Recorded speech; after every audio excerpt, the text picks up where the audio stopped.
Sans doute l'un des plus beaux hommages rendus ce vendredi à Samuel Paty, celui des élèves du collège Jean de La Fontaine à Paris qui lui ont dédié ce chant que Jean-Michel Blanquer, le ministre français de l'Éducation, a écouté. À la veille de l'anniversaire de la mort de ce professeur assassiné pour avoir montré des caricatures de Mahomet à ses élèves lors d'un cours sur la liberté d'expression, des hommages et des minutes de silence ont été marqués un peu partout en France.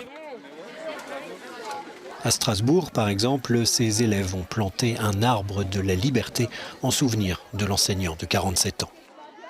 À Reims, des collégiens ont crié le mot « liberté » et chanté en mémoire de Samuel Paty, érigé en héros de la liberté d'expression.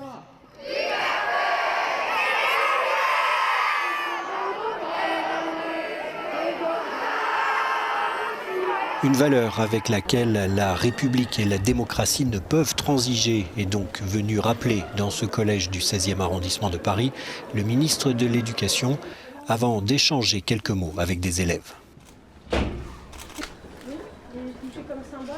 Mais certains établissements sont allés plus loin en organisant des débats avec les plus grands sur la place du professeur dans l'éducation civique, la difficile conciliation entre liberté religieuse et liberté d'expression,